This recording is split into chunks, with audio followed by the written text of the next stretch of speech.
Yes, people, what's going on? Welcome to United View. Welcome to the match preview for Manchester United's first game without Eric Ten Hag and Ruud van Nistelrooy's first game as Manchester United interim manager against Leicester City in the Carabao Cup. It's at home, at Old Trafford, under the lights. And I tell you what, I've spoken to a lot of people about this already who have messaged me and I've seen a lot of people online as well, that this game has just changed. A lot of people were like, I can't really be bothered to go. Carabao Cup, probably be all right.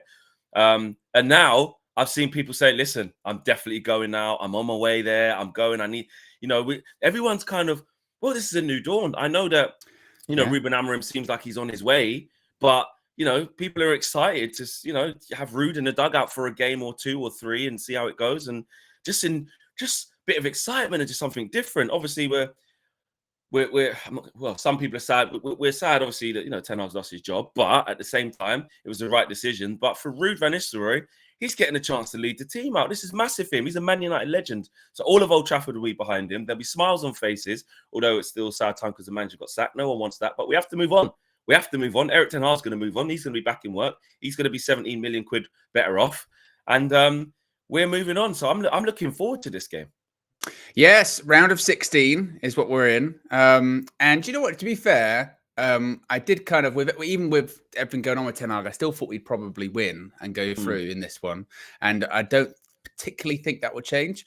But like you said, it's an interesting kind of vibe. It's an interesting kind of feeling at the moment because it's already sort of, because if there hadn't been this Amorim stuff, there'd be a bit like, oh, Ruud's first game. How long's this going to last? If he gets a win, that's interesting. But it's kind of a moot point now at this point where it's like, well, he's just going to probably have it for a few games. And then, Amorim's going to come in seemingly, or whoever the person may be.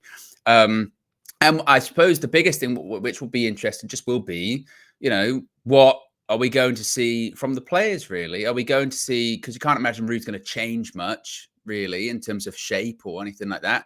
So are we going to see a bit like when Ollie came in, where suddenly you go, next game, they're playing a bit, more attacking, or they're playing a bit of freedom here, or just, wow, that's that. We didn't see that a few games ago. Or is it still going to be until the new guy comes in, bit of some teething issues where it's a bit like, that midfield's still quite open, still can't really score that many goals. But then at the same time, it's a Carabao Cup game. So they're not good barometers anyway, because we've had good performances in Carabao Cup games in the past, and they haven't been totally representative of where we've really actually been. So it's more of an interesting, I suppose, spectacle than an actual match. It's an interesting. I was just about to say that it'd be interesting to see what Ruud van Nistelrooy does, because obviously we don't know, and he might not know at this point. Obviously, he'll know that it's Ruben Amorim, and what the hierarchy would say to him is, listen, obviously, just steer the ship. We're working on bringing in Ruben. We'll let you know as soon as we know when we can get him in situ for that. That's just how it's going to go. They're going to be talking to Ruud all the time, or he might already know. Yeah, don't worry. Just this week, like after the Chelsea game, he will be in. So, like if he drops a 3-4-3 formation, yeah, you know what I mean. And you go, I think Amorim might be coming in with that. Yeah, one. That would have been exactly.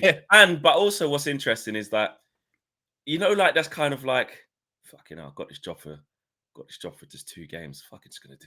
Don't really matter. I'm just gonna do what I want to do. I'm just gonna do a madness. Like I'm gonna play a mad formation. I'm gonna play players that people didn't think would play. I'm just gonna do a madness. Or we think that as like fans of like, oh, you've got the reins like for 2 games or something, but actually we've still got a job to do, and we've still got Chelsea on Sunday, and the squad actually needs to be like, just because this has happened, like players need the rest, or someone's struggling a little bit, we have to have Sunday in mind. Like it's a quick turnaround, and that's a big game. And if Ruud, massive game, and if Ruud knows he's also going to be in situ for that, he does actually need to take the emotion out of this and treat this as if he's going to be our manager forever. Like, you need to do the best for this squad in this next 5 days, 6-7 days, and be like, right, we've got Leicester.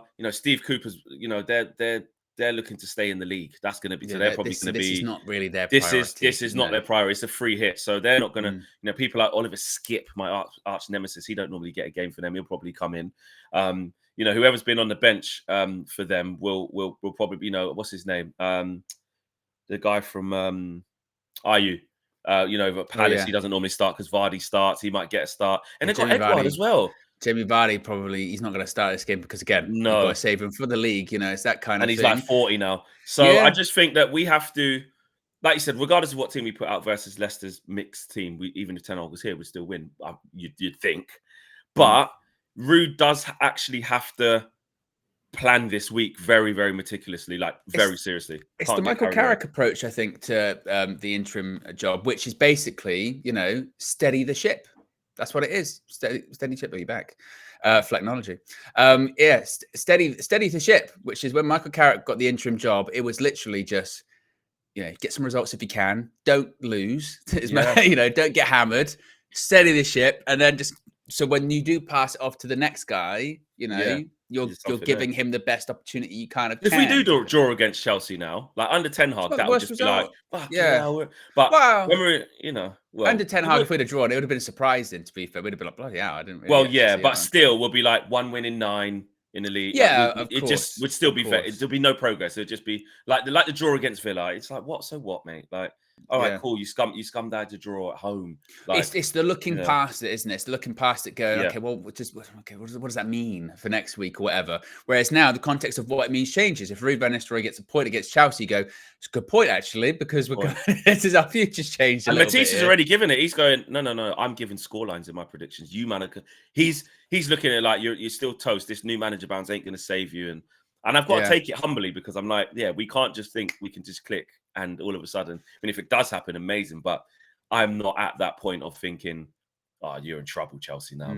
What do you think? What do you think? Well, just with this one quickly, just what do you think the atmosphere is going to be in and around Old Trafford? Do you think there is going to be excitement? Do you think there is going to be a lot of support for Ruud? Obviously, 100%. It will be buzzing, Owen. It'll be buzzing. Ruud van Nistelrooy's Red Army, you know, that kind of stuff. Rudy, Van Nistelrooy, Van Nistelrooy. They'll just be singing his name. Everyone will get behind it. It'll be loud.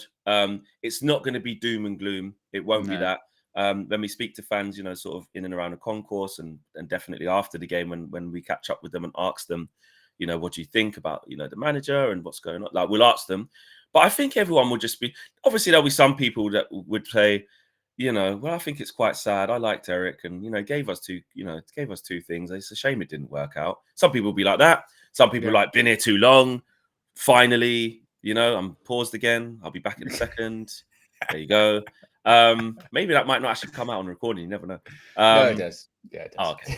Well, it does. So yeah, I think it'll be positive. Let's actually talk about the team then. Who we think would start. You know, bearing in mind we've got that Chelsea game on the weekend, and we don't know who would actually be in the dugout for then. I think it would still be Ruud. Maybe Amarim in the stands maybe. Probably, yeah. But you never know. Things can move very, very quickly. But I think he'll manage after Chelsea. In terms of the team, obviously we've got to rotate, don't we? We know Rasmus Højlund's coming back from injury, and it's hard because we're going off the same line that Eric was giving us, which is like we need to wait for him. We need to kind of build him up. Ruud might go, nah, he's fine, mate. I've always thought he was all right. I'm playing him. But I think that team will probably start. It'll probably be, you know, you might get like a Bayern maybe in goal, something like that. Back four, you know, looking at same fullbacks around anyone else. Maybe Bayern. No, Eric didn't play him, so maybe it would be something a bit different. You never know. Maybe Ruud. Yeah, it's actually true. Stuff could just happen. You never know. Have to get out of like Eric won't do that. He's not here. Right, well, it's not here anymore, so you don't know. Continuity. I don't think he'll put a new goalkeeper in when he's only in for a little bit. I don't know. He's in charge. Do what the fuck you want, mate. You know. Fullbacks. I don't think. Mazraoui got injured.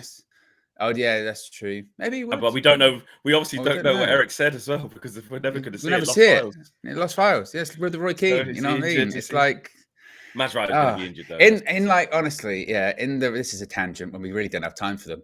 But in the wrestling world, yeah, there are these things where this match took place on this date and no one's got footage of it. Everyone's this is this lost match. No one's ever going to see it. That's what Eric Ten Hag's presser's like. The last presser. No one will ever see. Put it behind a paywall. One day someone will see it, you know? Yeah. And then it'll just be like, Mason Mount still has a knock expected back. Yeah, exactly. Wait, I'm sure. One of the questions would be like, so I've got full competence. You know, they've got full competence of me, something like that. We're on the same process. Yeah, team, probably maybe Johnny Evans plays. Midfield, there aren't many options in midfield, to be fair. No, it's the same three. probably going to be closer to say maybe Ugarte plays. Oh, well, there's 4 to choose from. Yeah, You know, 4 to choose from. and then wide players, you probably maybe would have like an Ahmad start, perhaps. Got to start this one. Ahmad starts again. Then it's either Rashford or Garnacho, and probably Xerxes up front. I'll probably think. Yeah, I think it'd be a bit of a mixed bag. But listen, exciting times. Good luck to Ruud. We're thoroughly expecting a win. I'm expecting it to be buzzing. I'm expecting it to be a good atmosphere. Of course, you can never discount your opponent. So Leicester, if you're not on it, could cause you problems. But I'm expecting a comfortable win. I really, really am expecting a comfortable win. The place to be rocking, good energy, good vibe about the place. And who knows, by the time we actually get to the game, they could have announced Ruben Amorim. Not in person there, but just on social media and club statement. So it's all more clear. So, but Ruud's got a job to do. We back him to do it for however long he's got to do it for, and we're fully behind him. And it's actually a nice moment for a club legend like Ruud to lead the team out for a game or two. That's a really nice full circle moment. And we don't get too carried away with that and start trying to give him the job. Like, it's just, no, there is the manager coming in, so you can have this little time, and we can just celebrate that for what it is. So yeah, big up to Ruud. I'm going with a 2-0 win. 2-1 I'm going with. We're still not great. So let's 2-1. 2-1, we'll go 2-1. Okay. All right, let's go. Let's get it. Take care. Smash the like on the video. Subscribe to the channel if you are new. We are out of here. Peace.